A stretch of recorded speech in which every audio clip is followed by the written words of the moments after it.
எல்லாருக்கும் வணக்கம். நான் டாக்டர் ரமேஷ் பேசுகிறேன். போன வாட்டி பிரைமரி ஹைப்பர் டென்ஷன் ஒரு வகை பார்த்தோம். இந்த வாட்டி செகண்டரி ஹைப்பர் டென்ஷன் பற்றி அதை பற்றி பார்ப்போம். செகண்டரி ஹைப்பர் டென்ஷன்லேருந்து டாக்டர்ஸ் அட்வைஸ் இல்லாமல் நீங்களே வாங்கி சாப்பிட்ற டேப்லெட்ஸ் நான் சொன்னல, அது எதனால் உண்டாகுது அப்படின்னா, நம்ம டாக்டர்ஸ் தான் தெரியும் இத்தனை நாள் இத்தனை அளவு கொடுக்கணுன்ட்டு. அவங்க நீங்கள் மெடிக்கல் ஷாப்பில் போய் வாங்கும்போது அவங்களுக்கு தெரியாது. ரொம்ப நாட்பட்டு நீங்கள் சாப்பிடும்போது அது பிபி ஆட்டோமேட்டிக்காக ரைஸ் பண்ணிடும்.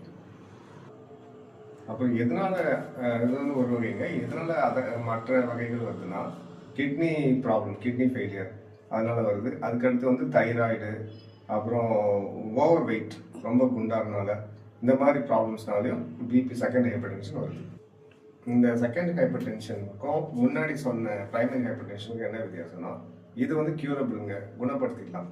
நீங்கள் அந்த கிட்னி ப்ராப்ளத்தை சரி பண்ணாலோ, தைராய்டு டேப்லெட் சாப்பிட்டாலோ நீங்கள் சரி பண்ணிக்கலாம். பிபினால என்னென்ன காம்ப்ளிகேஷன்ஸ், சைட் எஃபெக்ட் வருது நான் அன்றைக்கே சொன்னதுங்க, அதை பற்றி பார்ப்போம். ஃபஸ்ட்டு மூளையை பாதிக்கும் போது ஸ்ட்ரோக்குங்க, பக்கவாதம் வருது. நெக்ஸ்ட்டு மறதி, ஞாபக மறதி வருது. அதுக்கடுத்து கண்ணை பாதிக்கிறதுனால கண் பார்வை, ஹைப்பர்டென்சிவ் ரெட்டினோபதின்னு சொல்லுவோம். Next heart attack, heart failure இதெல்லாம் வருது.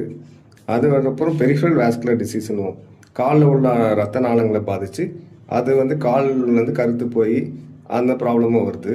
அப்புறம் கிட்னி டிசீஸ், கிட்னி ஃபெயிலியருக்கு பிபி முக்கியமான காரணம்.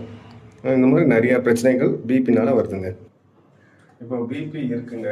இப்போ நம்ம என்ன இன்வெஸ்டிகேஷன் பிளட் டெஸ்ட் பார்க்கணும்னா, உங்களுக்கு கொலஸ்ட்ரால் லெவல் பார்க்கணும், தைராய்டு இருக்கான்னு பார்க்கணும், அப்புறம் வேறு ஹார்மோன் ப்ராப்ளம்ஸ் இருக்கான்னு பார்க்கணும், அப்புறம் வெயிட், ஓவர் வெயிட் இருக்கான்னு பாடி மாஸ் இண்டெக்ஸ் பார்க்கணும்.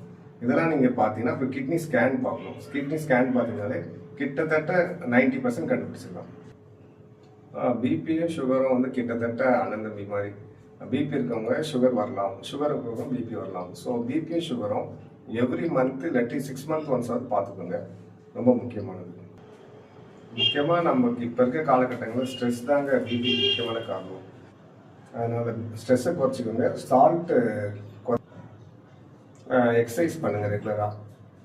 சால்ட்டெல்லாம் குறைச்சி சாப்பிடுங்க. காய்கறி கீரைகள் ஆட் பண்ணிக்கோங்க. Oil foods குறைச்சிக்கோங்க.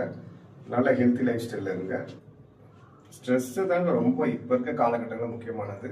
Daily yoga, meditation உங்களுக்காக ஒரு அரை மணி நேரம் ஒதுக்கி நீங்கள் பண்ணிக்கோங்க, ரொம்ப முக்கியமானது. Thank you all. நன்றி, வணக்கம்.